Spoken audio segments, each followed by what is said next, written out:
बड़ा दंगल देख रहे हैं आप, आपके साथ मैं हूं अर्पिता आर्या। बिहार विधानसभा चुनाव में एनडीए महागठबंधन को पीछे छोड़ते हुए सत्ता पर काबिज होने में कामयाब हो गया। शुरुआती रुझानों में महागठबंधन को बढ़त मिलती हुई दिखी, लेकिन थोड़ी देर बाद ही बाजी पलट गई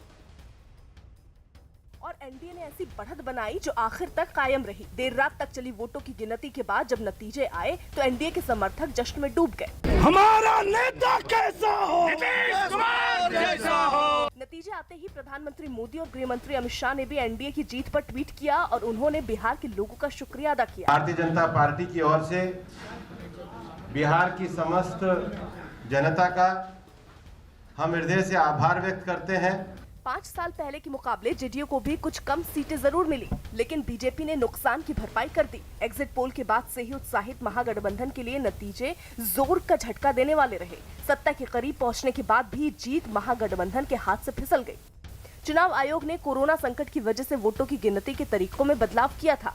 बताया गया कि पहले से ज्यादा ईवीएम का इस्तेमाल हुआ, इसलिए बूथों की संख्या पहले से ज्यादा करनी पड़ी, जिसकी वजह से नतीजे आने की रफ्तार कम हुई।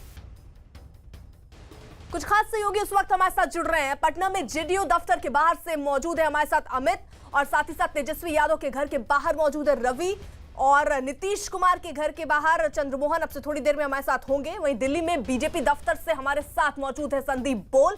संदीप का जल्दी से रुख कर लेते हैं। संदीप, बीजेपी दफ्तर के बाहर आप हैं, किस तरीके का उत्साह कार्यकर्ताओं में देख रहे हैं आप?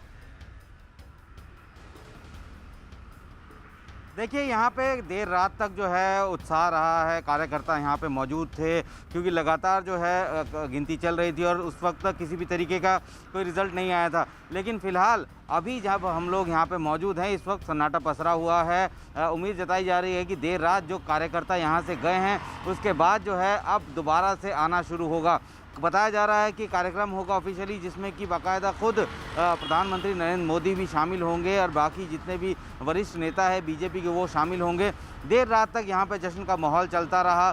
बहुत तादाद में जो है यहाँ पे कार्यकर्ता मौजूद थे और उसके बाद जो है यहाँ तक कि लोगों को ये कहा गया, क्योंकि तब तक रिज़ल्ट नहीं आया था, ये तक कहा गया कि आप कल सुबह आएँ। तो अभी फ़िलहाल हम लोग बीजेपी ऑफिस के बाहर खड़े हैं, मुख्यालय के बाहर खड़े हैं, लेकिन अभी यहाँ पे कोई लोग नहीं हैं क्योंकि देर रात तक जो है जो कार्यकर्ता वो यहाँ से गए हैं। उम्मीद जताई जा रही है कि जैसे जैसे दिन चढ़ना शुरू होगा वैसे वैसे जो है यहाँ पे कार्यकर्ताओं की भीड़ लगनी शुरू होगी, क्योंकि कोरोना के चलते हो सकता है कि बहुत ज़्यादा भीड़ जो है यहाँ पे ना होने दी जाए। जश्न होगा लेकिन एक सीमित दायरे में हो सकता है और 11 बजे का बताया जा रहा है कार्यक्रम। चलिए, बीजेपी दफ्तर का तो हाल देख लिया, जेडीयू दफ्तर के बाहर क्या हाल है अमित से जान लेते हैं। अमित,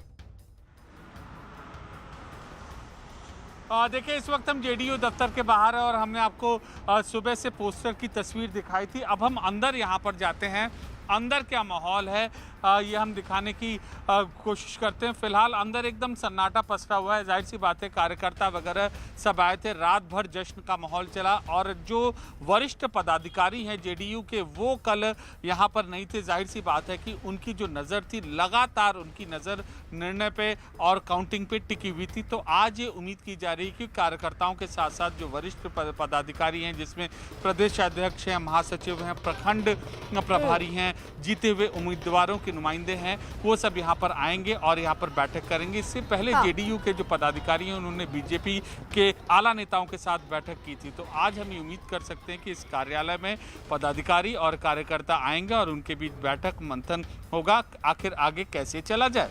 ठीक है अमित, रहिए आप हमारे साथ। देखिए, अब बात चिराग पासवान की भी कर लेते हैं। चिराग पासवान का सियासी